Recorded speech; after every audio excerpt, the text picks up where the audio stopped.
It's not until the fourth book of Paradise Lost that finally, we see represented before us the paradise whose imminent loss is heralded so grandly in the poem's title. And Milton's task here is a difficult one. His task is to represent unfallen Eden, Eden before the fall, to represent this unfallen Eden to a fallen audience of the 1660s from his own perspective as a fallen man himself, as a fallen poet. And Milton is continually confronting, is self-conscious about this predicament, and continually confronting the challenge posed by this essentially artistic predicament. But the predicament is not simply, although it is this, not simply an epistemological quandary, a problem about knowledge. How can fallen man know anything about unfallen man? There's more writing on this question than merely this question of how can we possibly know what it was like in this unknowable state before the fall. And it's more important than simply that, because everything is riding on Milton's success of his representation of an unfallen Eden. I think the theodicy, the success of Milton's attempt to justify the ways of God to men, is hanging to some degree on the success of his representation of unfallenness. And this is why. Because only if we can truly see paradise as unfallen can we really believe that Adam and Eve were, in fact, perfectly capable of exercising their unfallen wills freely when confronted with the temptation of the fruit. So even so much as a hint of fallenness in a representation of Eden threatens to indict God, threatens to impugn God's justice. And because God can be said to have caused the fall, if he can be seen to have insinuated into paradise even the slightest propensity to fallenness, the question is an important one. So to justify fully the ways of God, that this fallen poet has to represent to us, a fallen audience, an Eden that is unmistakably unfallen. It's a huge challenge. And though unfallen Eden can't be like anything we know, it has to be utterly other from everything that we're familiar with, because, of course, everything that we're familiar with is fallen. And so one of the dominant rhetorical strategies of the first two books has to be inverted to some degree in Book 4. We have spent some time talking about the similes, especially the similes at the beginning of Milton's poem. And the simile used initially in Paradise Lost is, at some important junctures in Book 4 especially, is transformed into what we can think of as a dissimile. I'm not actually sure that that's a real rhetorical term. I didn't make it up, but in any case, we'll use it for lack of a better word. So a simile, a positive simile, involves the construction. You know what this is like. It involves a construction that X is like Y. And a dissimile would propose the opposite, that X is unlike Y. And so I'm going to ask you to turn to the most famous of these dissimiles in Paradise Lost. This is at line 268 of Book 4. It's page 283 and 284 in the Hughes. And Milton is forced to describe, what else can he do? He's forced to describe paradise in terms of all the things that Eden is not. So he tells us, not that fair field of Enna, nor that sweet grove of Daphne by Orontes, nor that Nisaean isle. I'm skipping here, obviously, and so forth. It's quite a catalog of things that Eden is not like. And the rhetorical mode is necessarily one of negation, because of the epistemological and artistic problem of the fallen representation of unfallenness. Look a little further up at line 233. This is, I think, where the problem of a fallen representation of an unfallen state actually really comes to a head. Milton's describing here the four rivers of Eden. Line 233. And now divided into four main streams, run diverse, wandering many a famous realm and country whereof here needs no account, but rather to tell, if art could tell, how from that sapphire fount the crisped brooks, rolling on orient pearl and sands of gold, with mazy error under pendant shades ran nectar, visiting each plant, and fed flowers worthy of paradise, which, not nice art, in beds and curious knots, but nature boon poured forth profuse on hill and dale and plain. The flowers of paradise are poured forth in Eden not by a nice or a fastidious gardener, by fastidious artifice. There's nothing fussy about this garden. It's bounteous nature herself who has poured forth all this profuseness. Eden is free of any artifice. But this lack of art in Eden, of course, only accentuates the problem that the poet has no choice but to face. The poet is under a pressure to describe with what is, of course, his poetic art, that which is essentially indescribable. And Milton lets us know the problem. If art could tell, and that phrase, if art could tell, clearly implies that art, even Milton's art, can't tell us what Eden was like. That Milton's art can't represent an unfallen, non-artificial world with the instruments, the tools of fallen, artificial language. And the impossibility that he's facing, I think, is nowhere so apparent as it is here in this description of the crisped brooks of paradise, rolling with mazy error under pendant shades. Now, of course, error is one of the most resonant words in the entire poem. Error is the moral category, or that we can think of it as the theological category most often applied to the fall and to Adam and Eve's eventual sin. And we might very well wonder why it is that error has crept into Eden before the fall. Its presence here, on some level, could be seen to doom the garden in advance, could be seen as some kind of evidence of a degree of fallenness in this unfallen Eden. But Milton, of course, is using the word error in a special sense. And he's doing what he does so often. He employs a word solely to evoke its etymological root sense, which in this case simply means wandering. The brook here is quite simply not flowing straight. It's moving. It's divagating. It's moving in a curvaceous form.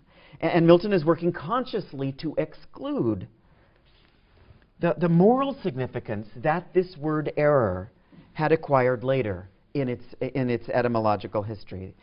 He's attempting to block out the meaning of this word that had crept in, as it were, after the fall. There's actually a wonderful book that looks brilliantly at just this phenomenon. It's called Milton's Grand Style by the great critic Christopher Ricks. And in that book, Ricks argues for the self-consciousness behind Milton's employment of the original etymological sense of some of the most loaded words in the poem. And so Milton will remind us of the fall with his use of such a word as error. But at the same time, of course, he's attempting to create in us, and it's a remarkable move, to create in us a memory for a time in which a word like error had not yet been infected by its morally pejorative modern connotation. He's reminding us of a time in which there was no such thing as moral error. Not that we can be reminded, because of course we can't remember, we weren't around, but it's as if a memory is being instilled in us by means of Milton's poetry. He condenses into a single word what is essentially the entire poetic problem besetting the description of unfallen Eden. Milton, too, manages, with a word like this, to remind us that we're only seeing the garden after Satan has overleaped its boundaries and has begun sneaking around. We're given no description, you'll note, we're given no description of Eden until after the point in the story in which Satan has already entered or crossed the boundaries of paradise. Look at line 285. This is page 285 in the Hughes. Milton locates that geographical spot on the globe believed to have been Eden. But he does that only to remind us that everything that we're seeing is precisely what Satan is seeing. Where the fiend saw undelighted all delight, all kind of creatures new to sight and strange.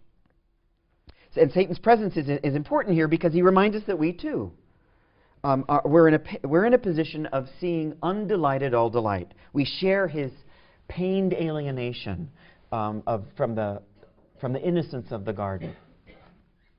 And nowhere is the problem of representation more urgent and more troubled than in the first view that we are given of Adam and Eve. There is an extraordinary pressure on Milton as he describes the condition of the unfallen Adam and Eve.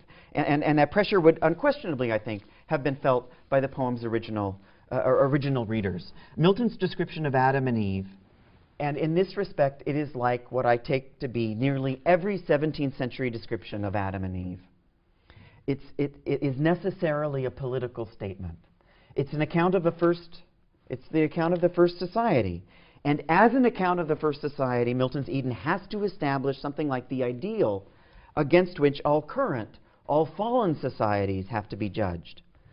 So in the 17th century, a description of man and the state of nature before the onset of any kind of civil government was an essential component of just about any political philosophy.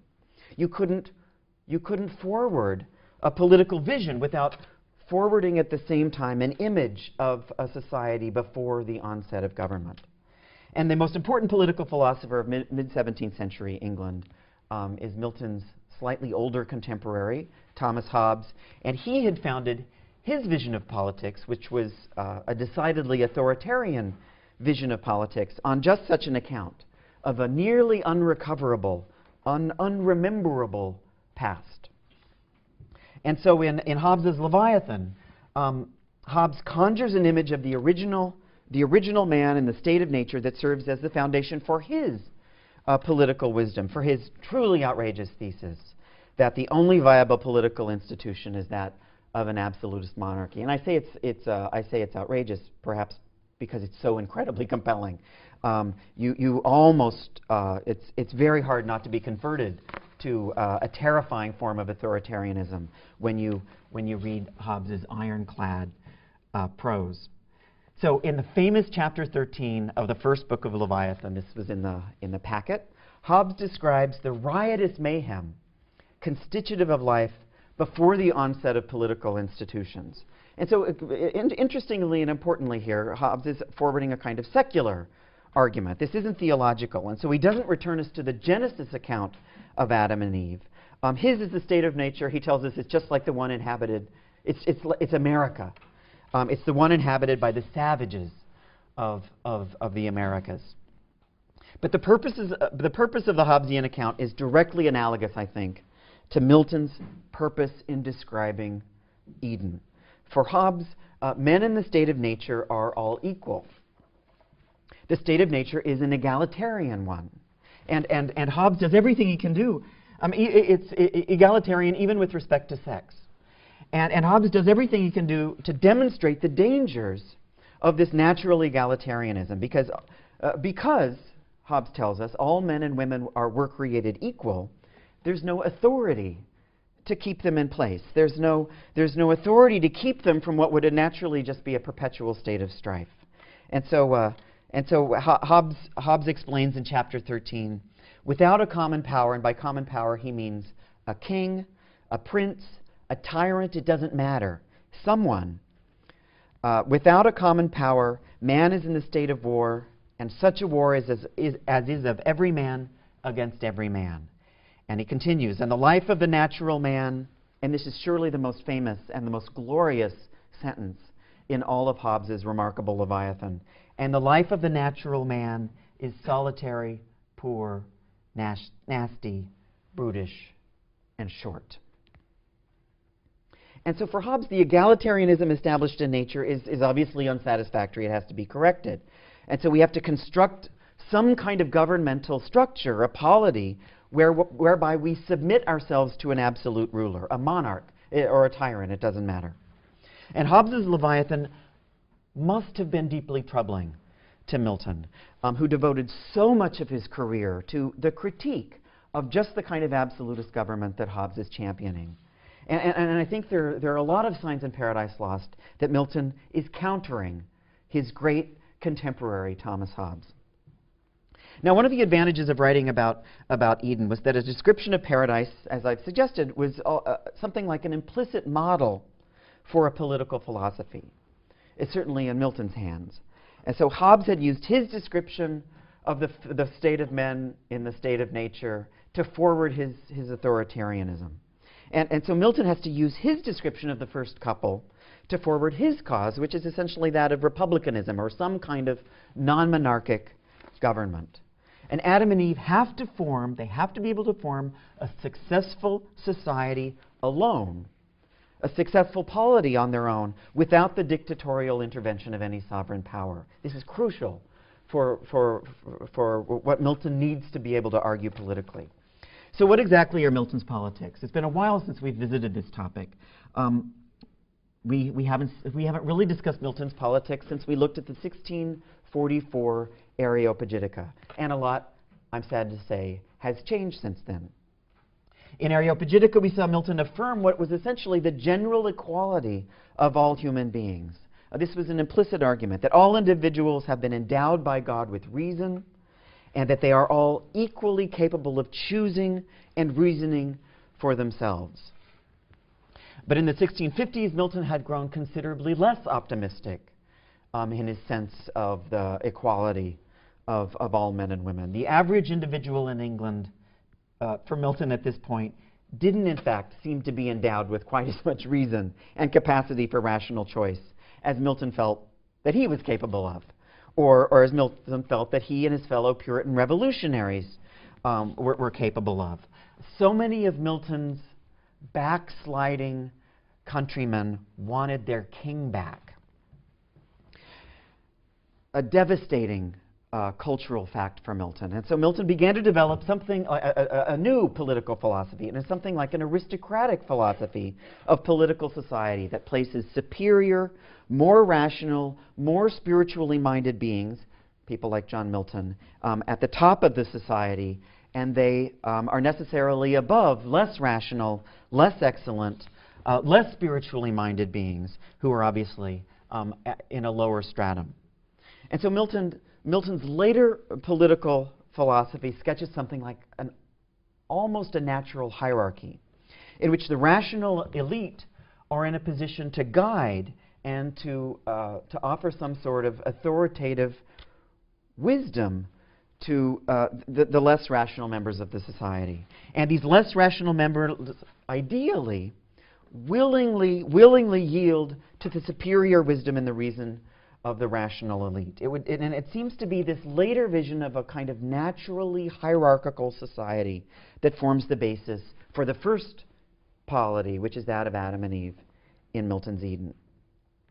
And it goes without saying, the union of Adam and Eve in Milton's Paradise is a patriarchal one. And the hierarchical division between superior and inferior creatures has been marked almost entirely or exclusively along the lines of gender. Now, Milton, as you know, has been reviled for his unrepentant patriarchalization of the first couple. Look at line 299, one of the most famous lines in the poem. This is the middle of page 285 of the Hughes. Milton's talking about the purpose of Adam and Eve's creation. He for God only, she for God in him. This is without question a sexist vision of the first polity. We can say that, I think, without much hesitation. But it would be almost criminal, and I really believe this, to say that Milton's sexism is simplistic. It is so complex, in fact, that Milton has included in his poem a number of competing ways to think about this first society. And we actually have passionately expressed before us in Paradise Lost the old Milton, the younger, much more liberal Milton, that radical egalitarianism that he was able so forcefully and compellingly to voice in Areopagitica. That voice is audible in Paradise Lost. But we also, of course, have the later Milton, the believer in a hierarchical society. And you can hear these contradictions at work in the poem's description of this first polity, the union of Adam and Eve.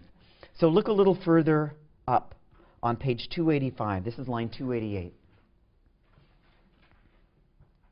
two of far nobler shape, erect and tall, godlike erect with native honor clad, in naked majesty, seemed lords of all.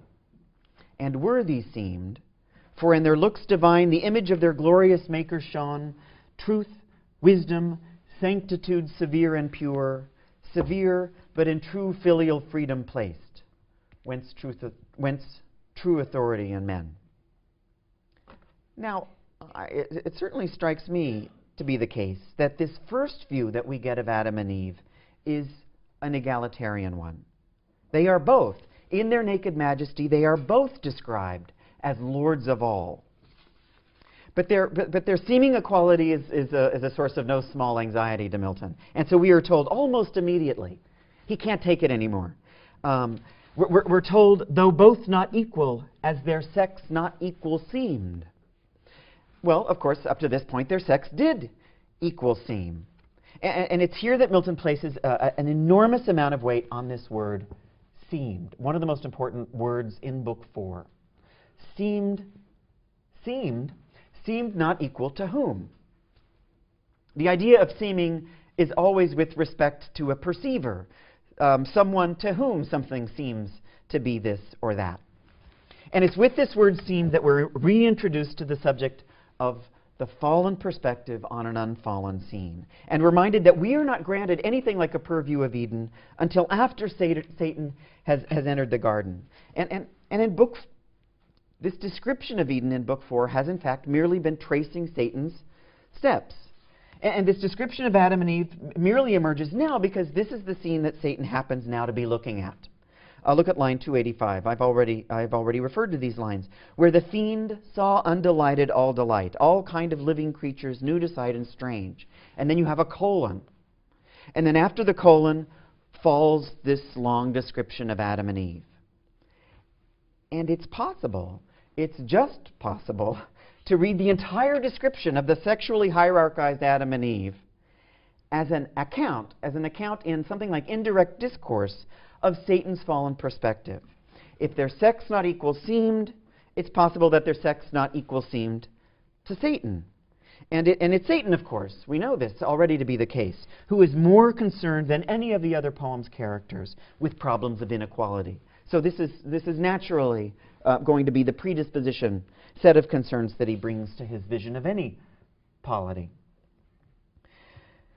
It's a fascinating question, and there's actually a considerable debate raging, if you can say that Miltonists rage, but if there's a debate among Miltonists on just this question, and it's an interesting one. Milton's position at the head of the English literary canon is often associated, or has been since the late 70s, with his insistent positioning, or maybe actually since Virginia Woolf was writing in the 20s and 30s, is often associated with his insistent positioning of Adam over Eve in Paradise Lost. And so some participants in the debates about the validity of the Western literary canon have imagined the effects of sexism in our society, have imagined eradicating sexism in our society by eradicating from college reading lists a sexist poet like Milton.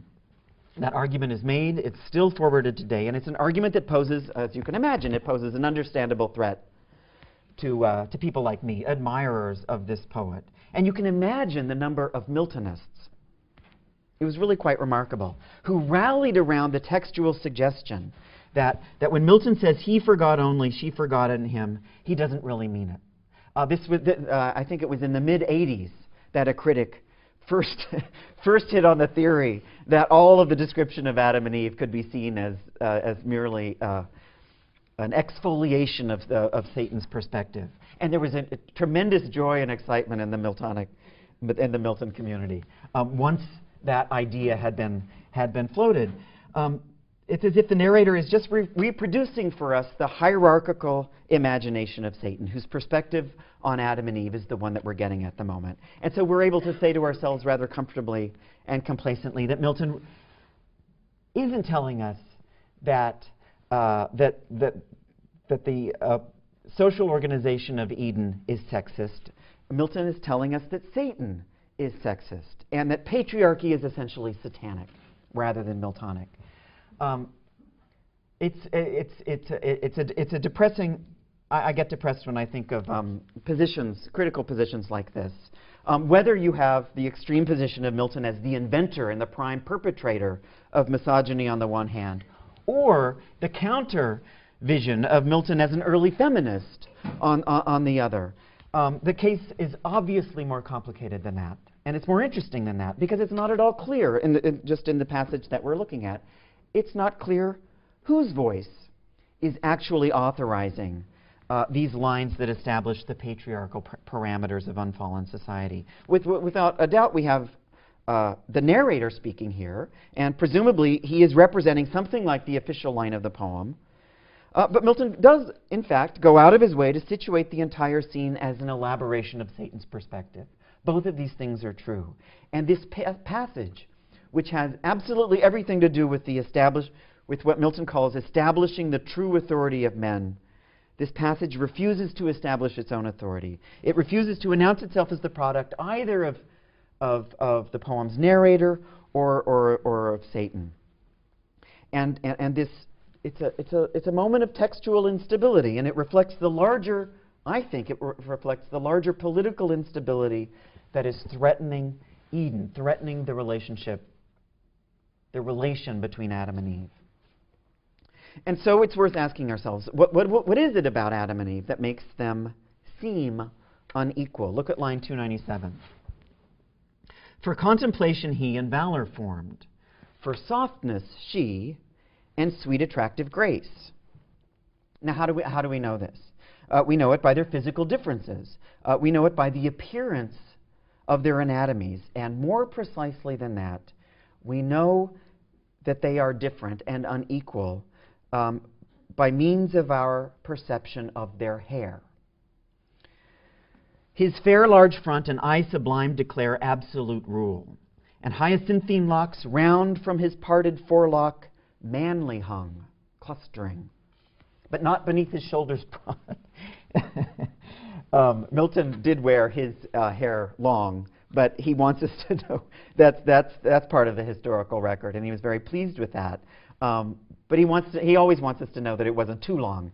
And it's the same with Adam, who wears his hair unusually long, but not indecorously long.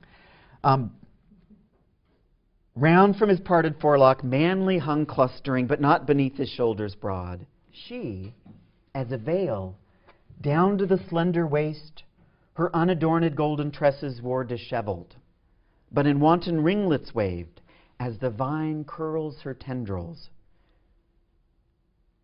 which implied subjection.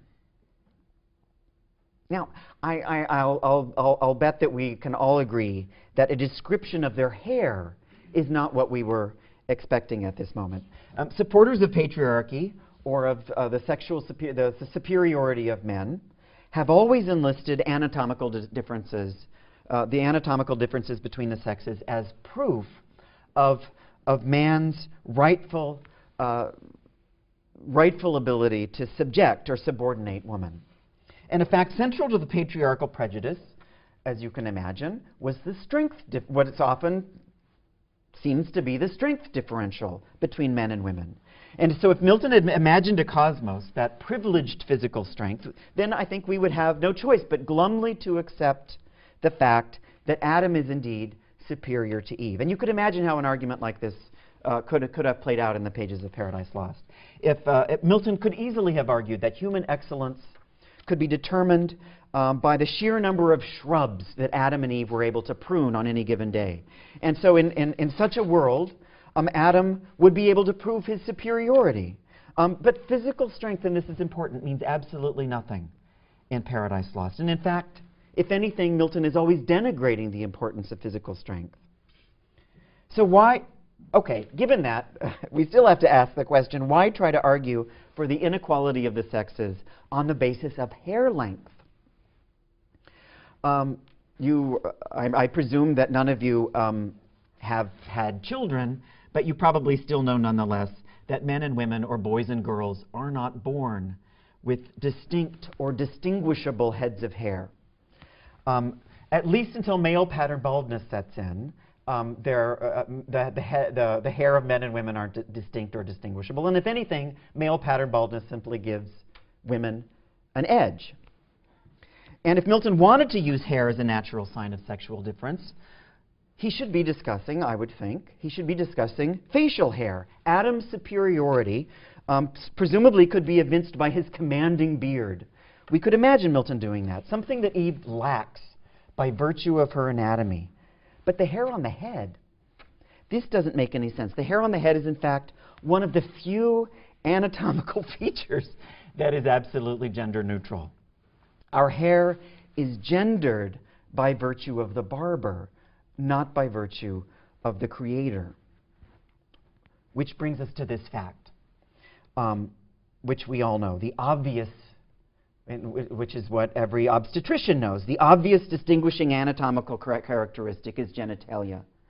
And Milton actually does mention Adam and Eve's mysterious parts, but he mentions them only to dismiss their difference. He may be gesturing towards something like, you'll tell me if this is crazy, something like a genital difference when he describes Adam's hair, his locks manly hung, clustering. I don't think that holds. The sexual signifier that hangs manly off of Adam's body, and that signifier which has traditionally, of course, been invoked as a sign of sexual superiority, is Adam's penis. But Milton alludes to this genital signifier of difference, their mysterious parts, only to dismiss it. He chooses instead, for the distinguishing characteristic of the sexes, a phenomenon that's rooted not in nature but in culture: hair length. Like Hobbes, Milton is under a tremendous cultural pressure when he describes the earliest state of nature. The description of nature has to bear the weight of all of the social and all of the political claims that the poem makes. And the set of social conditions that Milton has to justify and make seem natural is a particularly tricky one. Both Eve and Adam have to be seen as absolutely free. Each of them has to be capable of exercising reason and making reasonable, rational decisions. And in this sense, Adam and Eve enjoy something like the absolutely egalitarian world, the structure of the political world that we had seen in a treatise like Areopagitica, Milton at his most exuberantly liberal. But while Adam and Eve enjoy all the rights of an egalitarian society, as they do, I think, in Paradise Lost, they are not, therefore, equal. Adam appears to be superior to Eve, and Milton will only tell us that he appears such. The narrator cannot make this claim in anything like a more declarative sense. And so on the basis of at least of their appearances, the social formation in Eden is strictly hierarchical. And on some extraordinary level, this poem is trying to have it both ways. And so much of the energy of the account of Paradise derives from Milton's contradictory account of the political structure of Eden. He applies to the Edenic society of Adam and Eve what I take to be two irreconcilable modes of social governance. Eden is once egalitarian. Its inhabitants are in naked majesty, they're lords of all, both of them. Adam and Eve are entirely free and self-determining. But at the same time, Eden is structured as a kind of aristocracy, where the male class is deemed categorically, genetically superior to the female class. And it goes without saying that the situation is untenable. The contradictory social formation of Paradise is inherently unstable, and I'm convinced that nothing is more important in our understanding of the dynamics of the fall than these principles. The principle that Eve is absolutely free and equally rational, equally capable of rational and virtuous choices, but also the conflicting principle that Eve is to some extent subject to Adam's authority. And the contradictory political impulses in the poem are brilliantly worked out in the first description of Adam and Eve. Look at line 307. This is unbelievable. Look at what Milton is able to establish by way of a description of Eve's hair. It's here, in a representation of her hair, that the nature of the Edenic polity is established.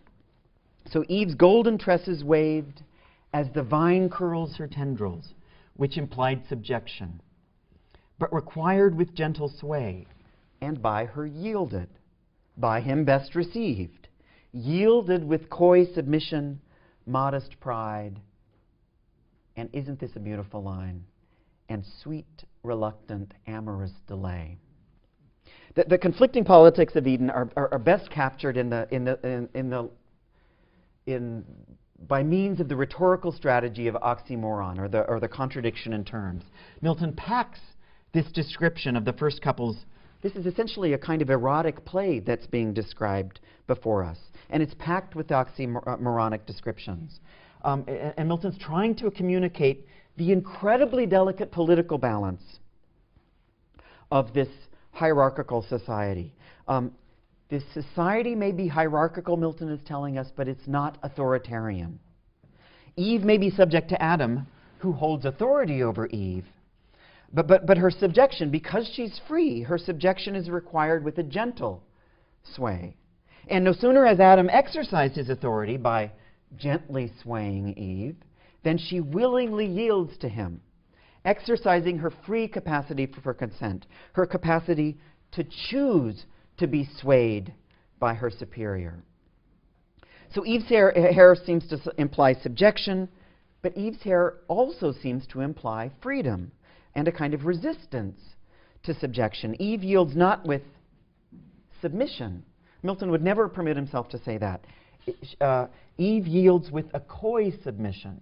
She holds something back even as she grants it. And we have detailed before us the endless give and take that this delicate political structure requires. And for Milton, this give and take is not only the basis of a society, it's the basis as well for eros, or sexual pleasure. With that extraordinary phrase, sweet, reluctant, amorous delay. Milton's able to pack into 3 adjectives and 1 noun the pleasure derivable by both parties in Eve's exercise of resistance. But Eve's coyness isn't just sexy for Milton, it's also politically meaningful. And from a political perspective, her capacity for a kind of reluctance and resistance serves as a guarantee for her capacity for a kind of rational consent.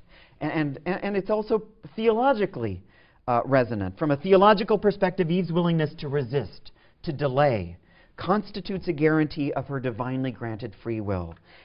Eve cannot be forced to do anything. And it's as if in this little dance that they perform in the quotidian life of unfallen Eden, Eve is practicing in a small way for that crucial moment at the temptation in which her ability to resist and delay will mean the difference between life and death.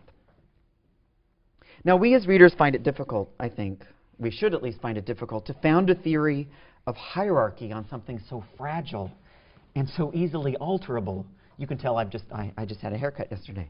So easily alterable as hair length. But what's even more amazing than that is that the fact that the nature of the gendered hierarchy of Adam and Eve isn't even evident to Adam and Eve themselves. This blows me away. Look at Eve's first memory in Paradise Lost. This is line 477, page 289 in the Hughes. Eve is far from being able to recognize Adam's superiority immediately.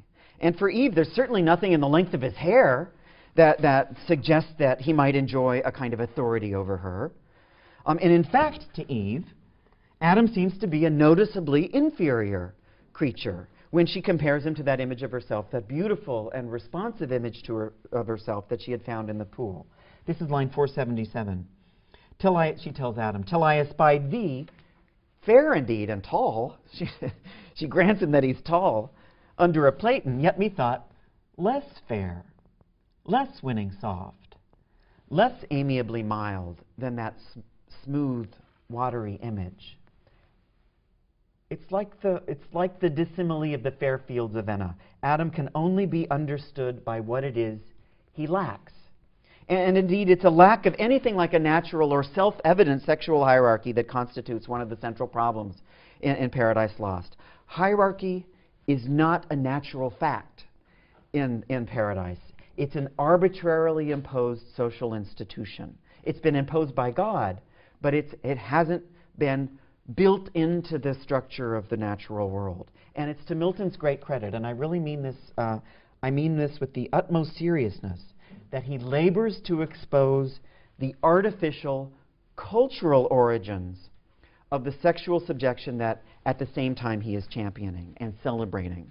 Eve has to be told that Adam is her superior, and she has to undergo an elaborate process, and a complicated process of cultural indoctrination. And nowhere in the description of Eden are we reminded more forcefully of our incapacity to understand unfallen nature than in Milton's description of Eve's hair. Her unadorned golden tresses wore disheveled, but in wanton ringlets waved. Disheveled and wanton, of course, these seem like extraordinarily prejudicial adjectives, and they cast a moral judgment, it has seemed, to readers from the very beginning. They cast a moral judgment on her long before she has sinned. But once again, Milton is playing with etymology, and I think this is Rix's point. Disheveled is being used here in its original, literal sense. It literally means hair let down. And the ringlets, she's not wearing a bun. And the ringlets are wanton in that they are simply unrestrained. And the fact that we're so eager as readers to supply a kind of loose or sexual meaning to these words implicates us, Milton perhaps seems to be saying. And it implicates, of course, Satan as well, in the fallen perspective on the ultimately mysterious union of Adam and Eve. We are eyeing them askance and leering at them just as Satan is. And it's Stanley Fish's argument, and it's not unconvincing, that Milton's purpose in employing these loaded adjectives is to force the reader to acknowledge her own fallenness, to remind us all of the inadequacy of our fallen perspective on this unfallen nature. So we're wrong to import a kind of moral prejudice to the words disheveled and wanton, but Milton will push it even further. Eve's hair is also waving and insinuating, and in its waving, curly motions, it resembles nothing so much as that other, much less noble creature in the garden, and that's of course the serpent. Look at line 345. This is where Milton describes the elephant and the serpent. And I don't have time to comment it. I just want to say, what an amazing adjective. The unwieldy elephant. The unwieldy elephant, to make them mirth, used all his might and wreathed his lithe proboscis. Close the serpent sly insinuating wove with Gordian twine his braided train. The braided train of the serpent's waving motion resembles nothing so much as the waving braids of Eve's hair. And Eve seems to be associated well in advance of the actual temptation with the sly insinuations of the serpent, an association that, of course, can only damage any sense that we have of her unfallen reason and her genuine free will. But Milton carefully includes in this description another example of a waving and insinuating motion in Eden, and that's the elephant's proboscis. He's prefaced his connection between Eve and Satan here with the inclusion of the elephant. He wants us to know, with this image of the elephant's light proboscis, that the motion of waving and weaving and wreathing and insinuating are still, in fact, entirely innocent. And it will only be Satan's subsequent actions that infect them retroactively, infect them for us. And the problem being exposed once again is the problem of representation. How can you represent an unfallen state from a fallen perspective? Okay, look at the handout. And if you don't have a handout, try to get one from the corners of the room. At this representation of Adam and Eve was made in 1638. This Rembrandt did this drawing shortly before Milton was beginning to think of Paradise Lost. And in the Rembrandt representation, we have, I think, this is a devastating critique of the 17th century desire to represent an unfallen paradise, what we have Milton trying to do. Like Milton, Rembrandt exposes the impossibility, I think, of such a representation. If we read the book of Genesis, we know that Eve was alone with the serpent. And so we're seeing Adam and Eve in this picture, presumably after Eve has eaten the fruit, but before Adam had eaten it. Now, Adam may not have eaten the fruit, but he certainly, I mean, look at this. He certainly looks as fallen as Eve. They are equally physically ugly, it seems to me, and that's indisputable. Nasty, brutish, and short. It's as if they crawled out of the pages of the famous 13th chapter of the first book of Hobbes's Leviathan. Look at Eve's face with its broad, overhanging brow. She suggests the unevolved state of an upper primate more than she does of the glorious and beautiful first human female. And look at Adam. The presumably unfallen Adam here is writhing in a twisted and guilty posture that gives him no moral superiority over Eve whatsoever.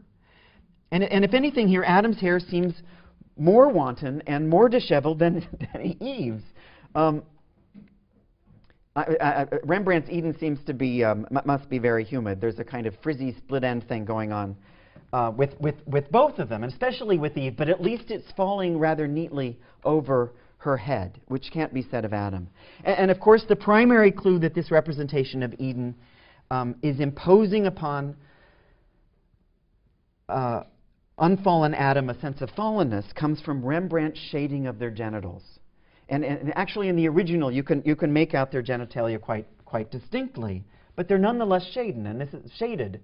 This is important for Rembrandt. They're partially hidden by the dark and guilty shadow produced by the serpent. And the serpent, you may or may not have noticed, is that scaly, hideous creature climbing the tree on the right. Milton had gone out of his way to insist that the genitals of Adam and Eve, their mysterious parts, were not concealed. But then he goes on to censure us, his fallen readers, for the sense of guilty shame that we bring to any speculation about their mysterious parts. But it's as if Rembrandt's a step ahead of Milton. He's telling us that there can be no such thing as a just representation of unfallen nudity. Our darkened minds will continually shade that nudity with the inescapable shadows of guilt and shame that we have no choice but to bring to questions of sexuality.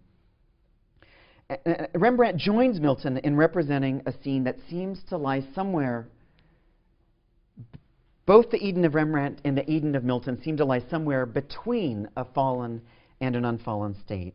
And I think a lot of the energy of the Rembrandt drawing derives from his refusal to depict the moral superiority of one sex over the other. There's no clear demarcation here of a sexual hierarchy or a natural sexual hierarchy. This Adam doesn't seem any physically stronger than Eve. And if he is to be seen as the greater sex, perhaps it's just because he's placed himself arbitrarily in a physical posture of superiority. He's placed one foot slightly on an elevated plane. He's trying to get a leg up. He's compensating, perhaps, for his lack of a self-evident authority over Eve. Tradition, of course, has always insisted, and this is the story that we inherit as children, that Eve seduced Adam into eating the fruit. Adam would never have fallen if Eve hadn't tricked him into eating the apple, or implored him to join her in her sin. But Rembrandt here is refusing to attribute all of the guilt to Eve. Now, it's possible that Adam is here trying to protect Eve from the fruit with the gesture of his hand, but he also might be reaching for the fruit, grabbing it. It's possible that he's seizing the fruit, just as Milton's Adam seizes Eve when he finds her by the pool. So what I'm saying here is that the suggestion in both Milton and Rembrandt is that the fall has less to do with Eve's seduction of Adam than the more foundational, the structural problem of sexual inequality. The fall starts to look more and more like something like the inevitable consequence of sexual hierarchy. Okay, I'm going to conclude after we take one final look at the Rembrandt, at one of the visual details that Milton forces, that Rembrandt forces into a kind of analogous relation. And in this, he's like Milton. Like Milton, Rembrandt draws into an analogous relation the slithery length of that awful serpent and the innocent and playful winding of the elephant's proboscis. And you can see the unwieldy elephant in the lower right-hand corner of the Rembrandt drawing. But the proboscis and the serpent's tail are not the only snaky things in Rembrandt's Eden. As I mentioned earlier, in the original drawings, Adam's mysterious part is actually quite visible. It's nasty, it's brutish, it's short, but it's discernible. And it's important that it's discernible. And through this technique of visual juxtaposition, Rembrandt casts an evil and satanic shadow over this part of Adam's anatomy, that distinguishing feature of his sex, which is the arbitrary signifier of his authority over Eve. So Adam's authority here, in its most intimate manifestation, may be as complicit as the serpent in the crime of the fall. So Satan sees all of this. He sees this weird and bizarrely unstable sexual hierarchy in Milton's Eden. And what does he say? Line 290. No, line 529. Line 521 at page 290. Milton has Satan announce that he has, Eureka, I know how I'm going to do it. He's arrived at his scheme to destroy Adam and Eve. And he says, just having witnessed all of this, O fair foundation laid whereon to build their ruin. I know how I'm going to be able to bring this place down. Now, Milton isn't eager to join Satan in this claim of God's injustice, but he's willing to expose the inherently unstable foundation of Eden's sexual hierarchy. Milton lays the foundation, ultimately, I think, as we'll see when we read Book 9, he lays the foundation for our understanding of some of the deepest causes of the fall. Okay, remember for next time, a big chunk of reading, books 5, 6, 7, and 8.